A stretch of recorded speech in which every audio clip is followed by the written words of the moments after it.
Tonight, we begin with a story that starts with a decision made thousands of miles away. Decisions forged in the halls of power, in the offices of world leaders, and in the tense negotiations between nations. These choices, often made behind closed doors, may seem distant and abstract, but their consequences ripple outward, crossing oceans and borders, until they reach the very heart of our daily lives. The story doesn't end in those far-off capitals. Instead, it lands right here, in our own neighborhoods, in the aisles of the stores where we shop every week. Whether you're picking up groceries for dinner, searching for a birthday gift, or simply running errands, the effects of global trade decisions are closer than you might think. It's about more than just numbers on a spreadsheet. It's about the price of a child's toy that suddenly costs a few dollars more, the rising total on a family's weekly grocery bill, and the future of jobs that support entire towns across America. These are the everyday realities shaped by international policies. The recent announcement that retail giant Walmart is shuttering some of its stores sends a powerful signal, a signal that the economic shockwaves from President Trump's tariffs are no longer just theoretical. They are now a present reality, felt everywhere from corporate boardrooms to kitchen tables, from the largest cities to the smallest rural communities. Families are sitting down to review their bills, wondering how they'll make ends meet as prices rise and jobs become less secure. When a retailer like Walmart, long known for its unbeatable low prices and vast selection, begins to falter under economic pressure, it raises serious questions for the entire economy. If even the biggest players are struggling, what does that mean for smaller businesses, for workers, and for consumers who rely on affordable goods?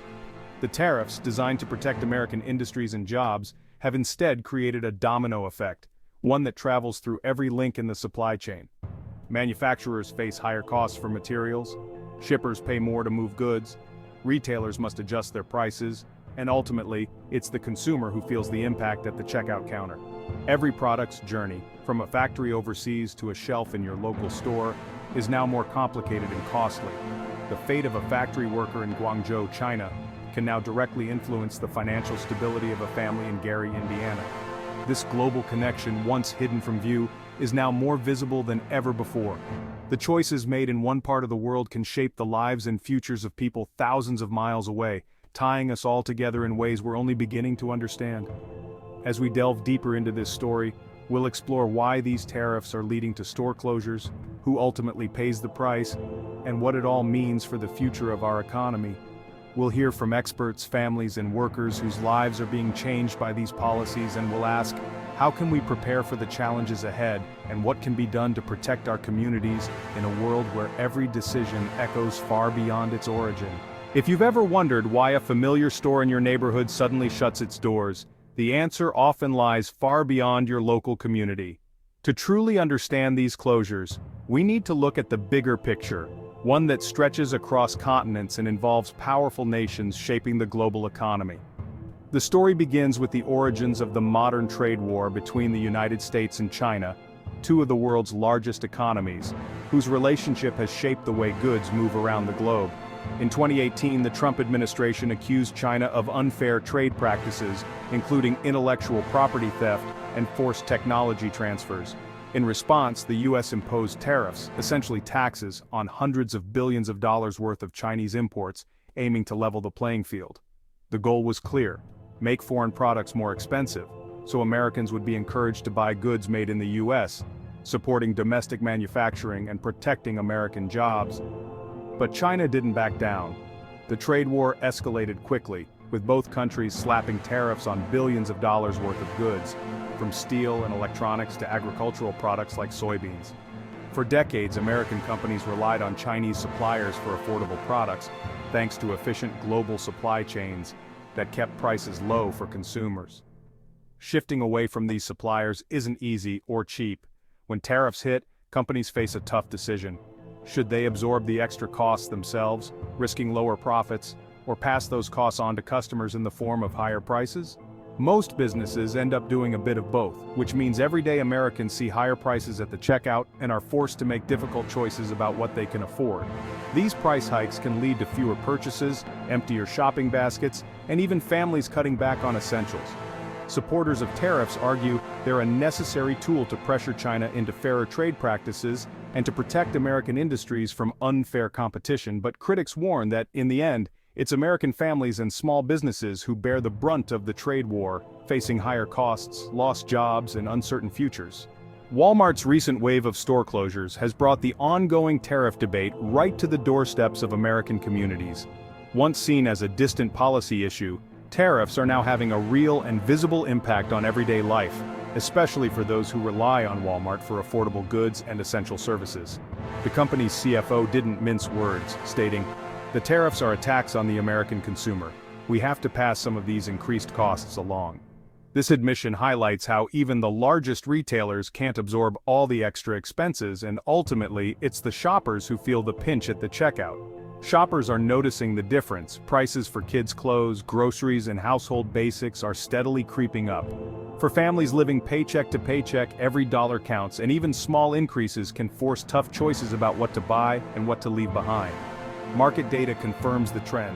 Prices on goods like furniture and electronics, products often imported from China, have jumped 5 to 10% since the tariffs took effect. These aren't luxury items, but everyday necessities for many households. And it's not just Walmart. Other major retailers from Target to Best Buy are facing the same pressures. They too must decide whether to raise prices, cut costs, or risk losing customers to competitors.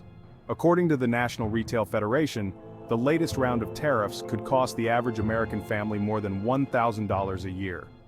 That's money that could have gone towards savings, healthcare, or education, now redirected to cover higher prices at the store. For Walmart, even modest price hikes can erode the loyalty of budget-conscious shoppers and force the company into difficult decisions, like closing stores in less profitable areas. Each closure doesn't just mean lost jobs for local workers, it also means fewer shopping options for entire communities, especially in rural or underserved areas where Walmart may be the only major retailer. Walmart's struggles serve as a warning sign. International trade policy is no longer an abstract issue. It's now directly shaping the lives of American families and the future of towns across the country. Behind the headlines, there's a human cost to these economic shifts. Store closures mean lost jobs for cashiers, stockers, and managers, often in towns where retail work is a mainstay. For low-income families, rising prices and fewer shopping options create a double burden. A family that relied on Walmart's low prices now faces tighter budgets and longer trips for essentials. The closures hit rural and suburban communities hardest, disrupting local economies and reducing tax revenue for schools and services. Small businesses nearby also suffer as foot traffic drops. As prices rise, families must make tough choices, cut back on fresh food, delay repairs, or stretch every dollar further. The tariffs, intended as national policy, are having a direct and painful impact on millions of Americans.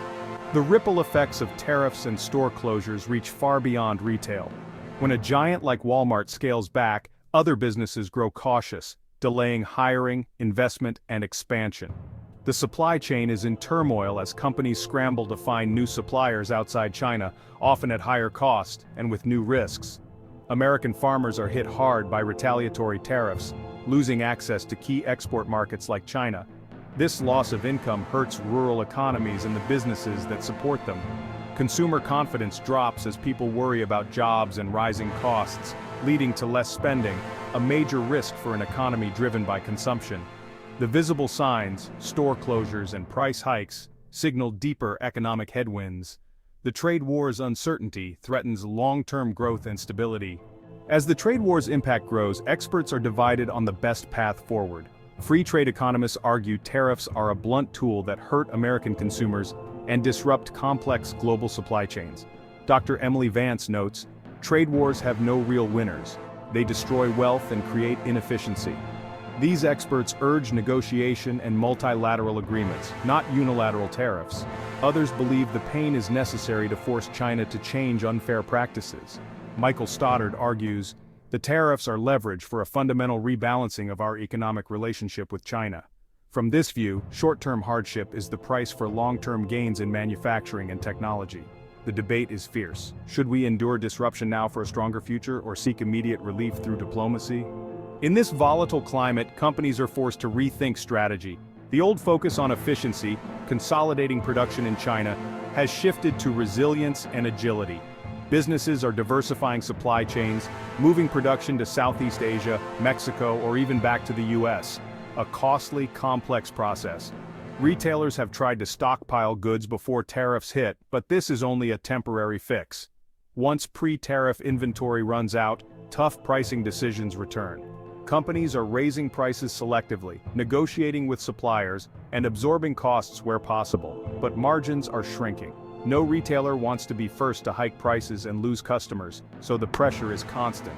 The business community is united on one point. A stable, swift resolution to the trade dispute is desperately needed. The trade war is reshaping American retail and consumer habits for years to come. If tariffs and higher prices persist, consumers will become more frugal, accelerating the rise of discount retailers and squeezing mid-tier stores. Retailers may abandon the old model of single-country supply chains, opting for regional diversity and resilience, even if it means higher costs. The era of cheap everything may be ending, replaced by pricier goods but sturdier supply chains. Tariffs have reignited debate about domestic manufacturing. If imports stay costly, companies may invest more in U.S. factories and jobs. The transition will be uneven. Some communities will thrive, others will struggle. The outcome of this trade war will shape the future of commerce, work, and daily life for the next generation. This story of tariffs and store closures isn't just for economists, it affects us all. The choices made by leaders have real consequences for our jobs, communities, and budgets. Staying informed is an act of citizenship, empowering us to ask questions and participate in the national conversation. The debate is complex. Protect domestic industries or keep prices low, use leverage or maintain global stability. It's up to each of us to look beyond headlines, seek diverse perspectives, and consider how these policies shape our lives. The economy is the sum of our choices. By staying engaged, we help build a more resilient future. The story is still being written, and every one of us has a role to play.